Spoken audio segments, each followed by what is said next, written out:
E agora uma palavra sobre a declaração. O grande objetivo, ao que parece, da redenção e do Evangelho é mostrar como Deus é justo e justificador dos que creem. E Paulo divide muito bem o efeito da morte de Cristo em duas partes. Primeiro, ele diz que a morte declarou a justiça de Deus em relação aos pecados que foram cometidos sob a paciência de Deus. Antes de nosso Salvador vir ao mundo, havia passado por todo o mundo alguns milhares de anos. Nossa cronologia fala de cerca de 4.000 anos. Eu não sei isso. Eu nunca acreditei na cronologia que é anexada pelo julgamento humano às nossas Bíblias. Pode ser ou pode não estar correto. No entanto, ele pode ser de 4.000 anos. Durante esse tempo, um grande número de pecadores viveu e um grande número de pecadores foram salvos. As transgressões dos patriarcas, as transgressões de Israel sob a lei, foram remitidos e essas pessoas foram justificadas pela fé e aceitas. Mas como? Não tinha havido nenhuma oferta de sangue. É verdade, foram oferecidos os bois e as ovelhas, mas estes nunca poderiam aniquilar o pecado. Estes foram trazidos muitas vezes como que para mostrar que a obra não fora feita. O texto diz-nos que isso foi sob a paciência de Deus, tendo em vista a expiação a ser oferecida.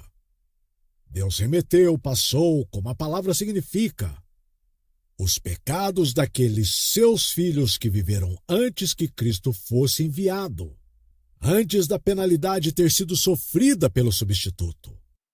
É um pensamento glorioso, este da expiação de Cristo agindo à frente, antes que fosse concluída, antes de ser apresentada, e multidões entrando no céu e desfrutando a felicidade como Abraão, Isaque e Jacó, e todos os santos o fizeram. Quando, no entanto, ainda nenhuma gota de sangue que o salvou havia sido derramada, nenhuma pontada de agonia da expiação havia sido sofrida. Agora, tivesse Deus passado todos esses pecados, e nenhuma expiação fosse, afinal, apresentada, a sua justiça não teria sido declarada. Mas, em última análise, o nosso Salvador, vindo e sofrendo, tudo foi uma declaração da justiça de Deus sobre os pecados que existiram no passado. Foi provado que ele tinha em sua mente este grande sacrifício quando ele passou pelo pecado, que ele não tinha injustamente passado por eles sem exigir a penalidade. Mas então o apóstolo nos dá a outra parte do grande resultado da morte de Cristo. Ele diz: para demonstração da sua justiça neste tempo presente. Ou seja, hoje, enquanto lemos essa passagem, para demonstração da sua justiça neste tempo presente. Isso ainda é para nós que vivemos depois da paixão, para que ele seja justo e justificador daquele que tem fé em Jesus. O sacrifício expiatório de Cristo olha para frente e olhará tudo ao longo dos séculos, até que ele venha.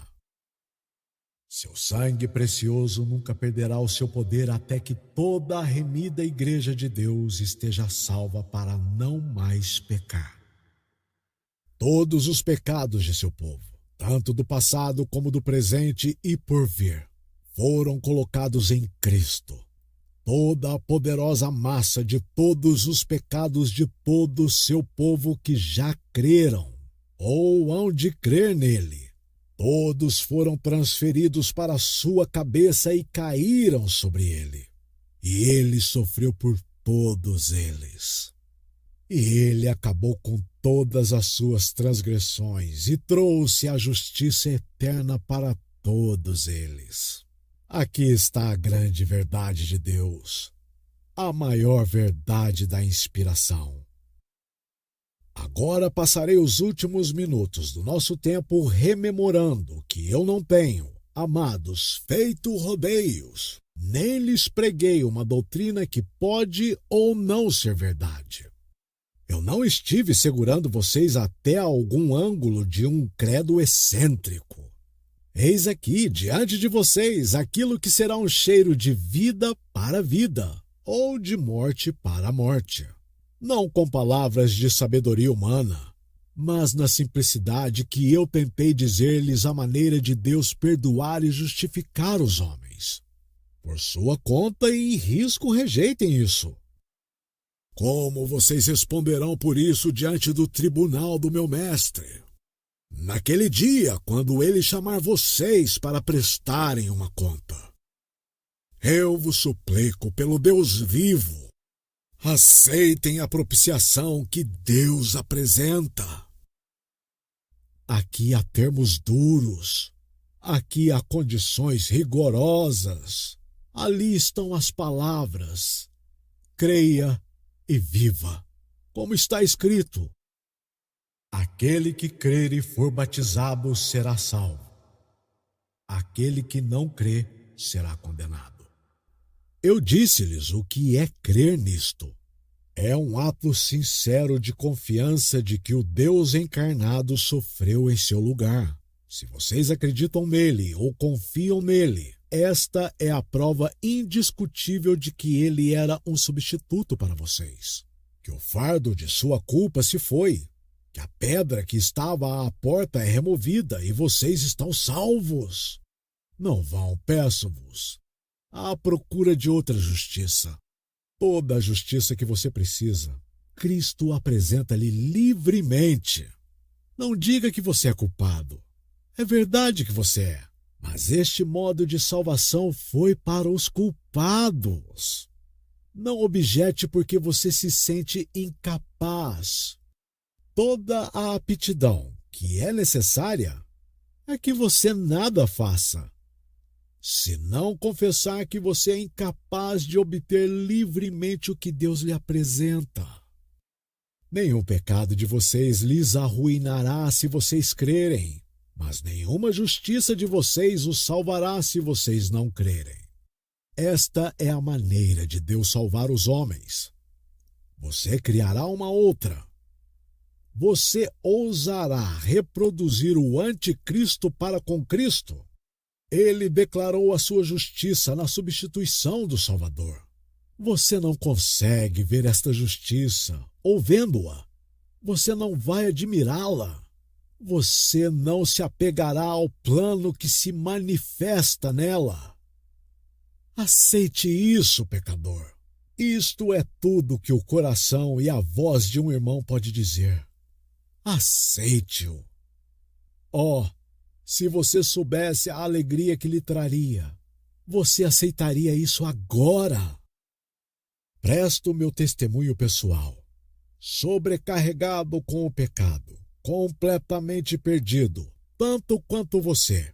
Eu ouvi esta notícia alegre. Ouvi a mensagem que dizia: olhai para mim e sereis salvos, vós, todos os termos da terra, porque eu sou Deus e não há outro. Isaías 45, verso 22.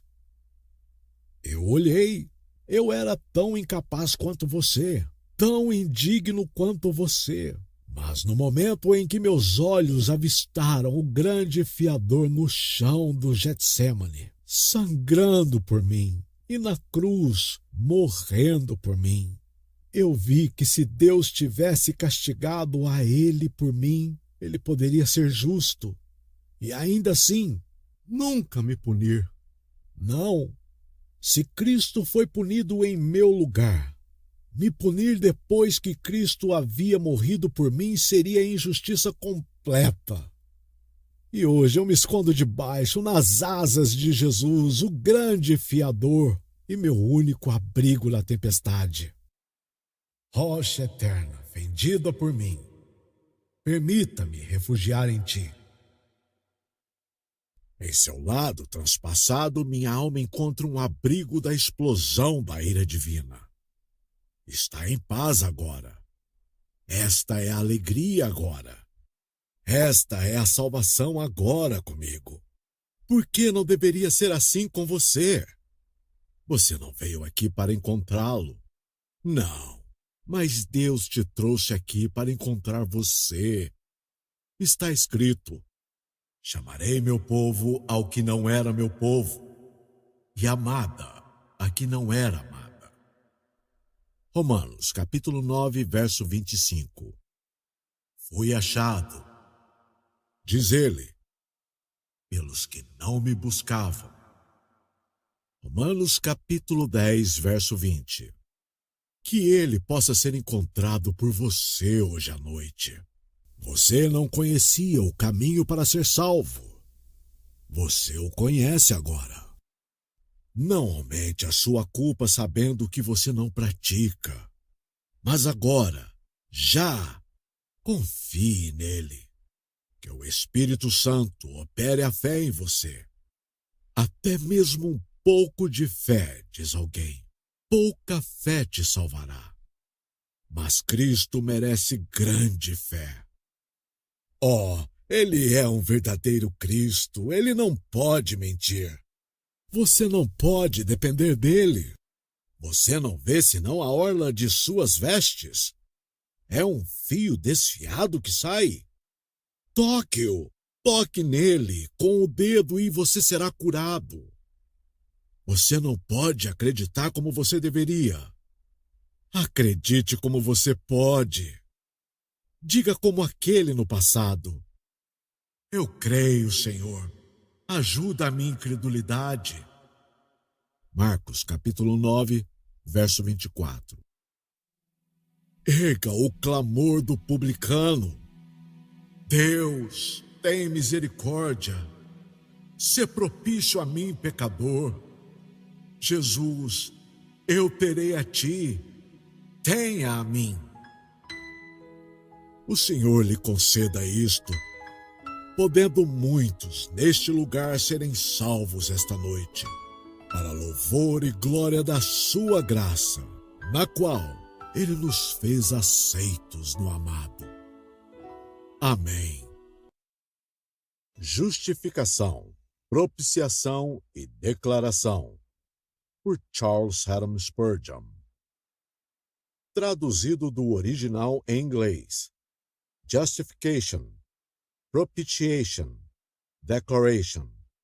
Sermon number 3488. The Metropolitan Tabernacle Pulpit. Volume 61. By Charles Haddon Spurgeon.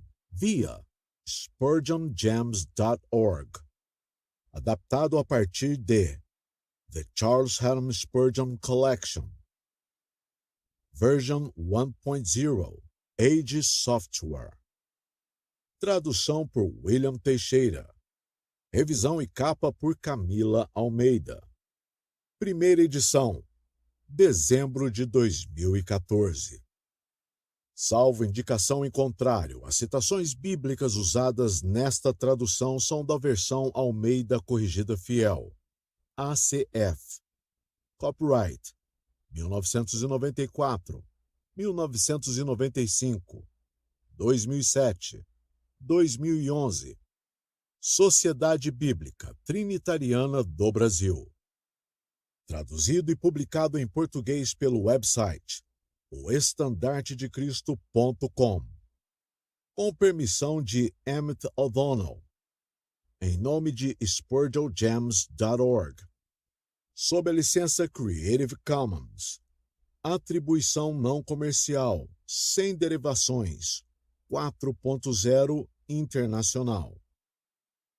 Você está autorizado e incentivado a reproduzir e ou distribuir este material em qualquer formato, desde que informe o autor, as fontes originais e o tradutor, e que também não altere o seu conteúdo nem o utilize para quaisquer fins comerciais.